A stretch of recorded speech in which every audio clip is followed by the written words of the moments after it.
Star Wars Battlefront 2 is a fantastic video game. It's one of the games I played a ton of as a kid. I played a lot of Star Wars video games as a kid, to be fair. I was a little Star Wars nerd as a kid.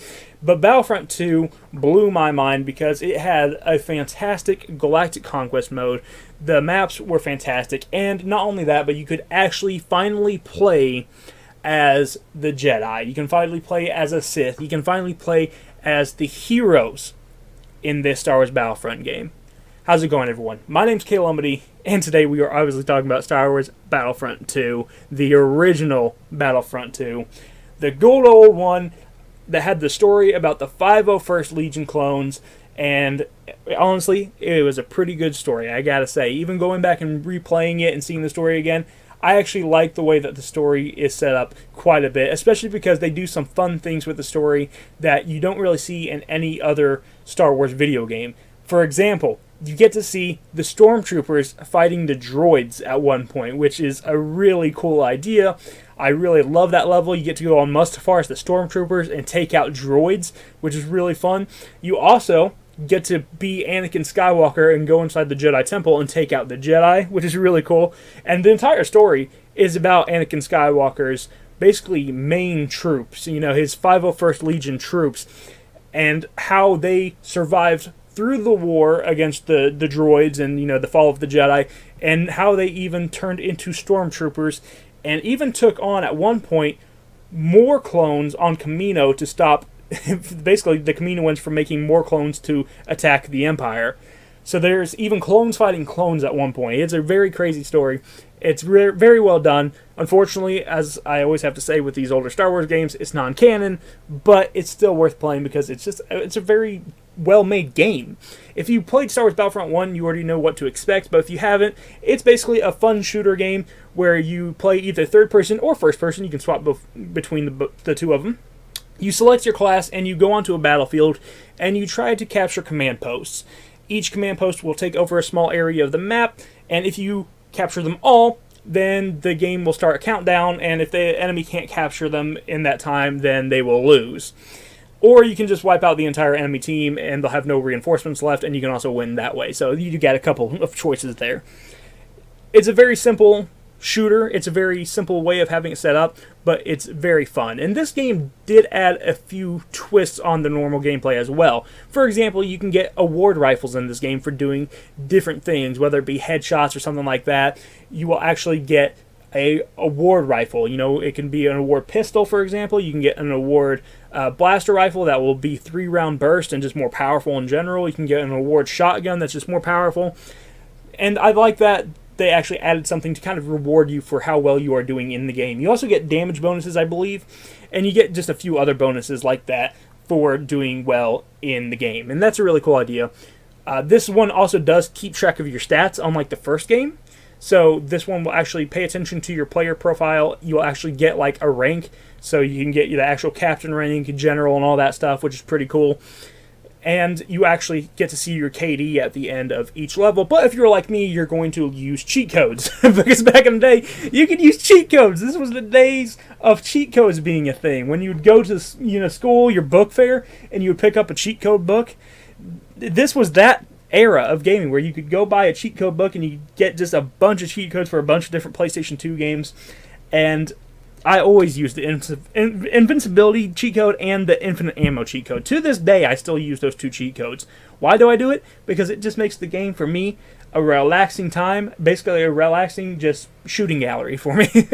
However, it's kind of weird because you get invincibility and everything, but it doesn't actually work for the hero characters.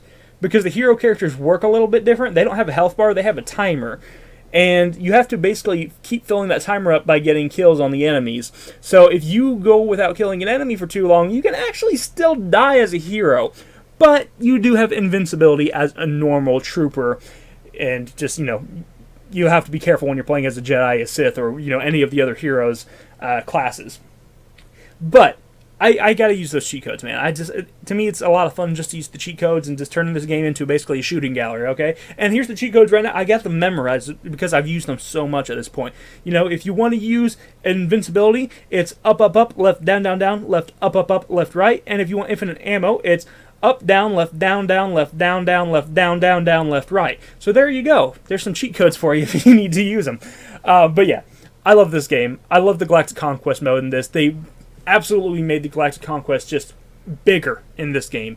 You start off with only 1 unit per side, and you actually get coins, or you get credits, you get credits for each time you invade a planet and you successfully take it over, or you stop an invasion of the enemies. And you get credits for doing that, and you can take those credits and purchase more classes. You can purchase, your Dark Troopers, you can purchase your Sand Troopers, you can purchase your Scout Troopers and all that stuff. And you can also purchase bonuses, such as the Jedi bonus, so you can play as a hero. You can get all sorts of things like you can get these command posts, turrets, you can get extra garrison troops, health bonus, stuff like that. And I just really like the way that's done. I do prefer still Battlefront 1, mainly because I like some of the maps better. But I will say, on Battlefront 2, on the Xbox Series X, I had the PlayStation 2 version growing up, so I didn't get to see this on the PlayStation 2 version. But on the Series X version, they actually have some of the maps from the first Battlefront that were not originally on the PS2 version, which I thought was pretty cool. I don't know if they were on the original Xbox version or not, because I didn't really play that. But they're on the Series X version, which is really neat, and the Xbox One version, I should say.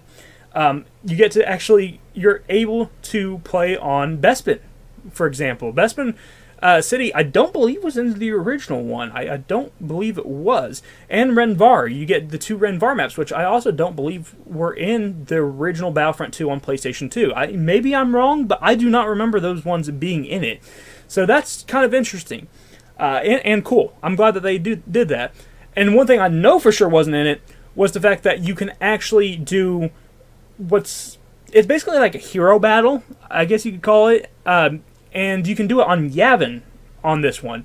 And you used to only be able to do that on Mos Eisley in the PlayStation 2 version, but you can actually do a hero battle on Yavin, and when you do that, there's actually heroes in this version that were not on the PlayStation 2 version.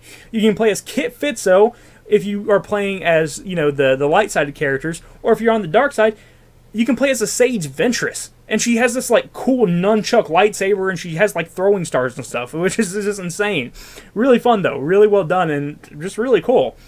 And, of course, I guess I should bring this up. You can play that through Instant Action. Instant Action is back in this version as well. Same exact thing as the last one. You make your playlist of maps, and you just play through them. Play through the playlist, and you can just keep playing through that same playlist over and over and over again.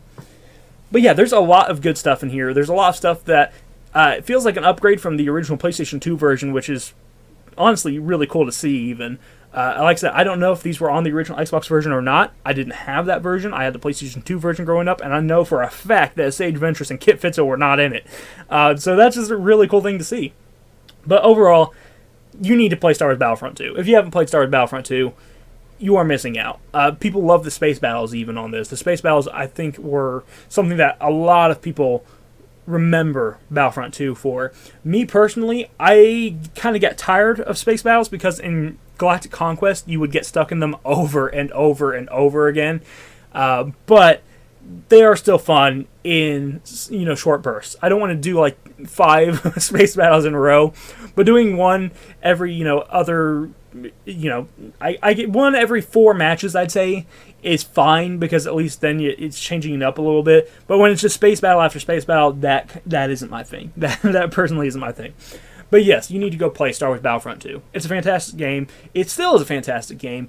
It's definitely worth your time, and it's very cheap to pick up on the Xbox Series X and Xbox One. Go pick up this game. Go play it. It performs well on both systems. There's no problems with it, and it's just a great time. It's something that you need to play and something that you need to do. So there we go. Thank you for watching. I will talk to you in the next video. You have a fantastic day. Bye-bye.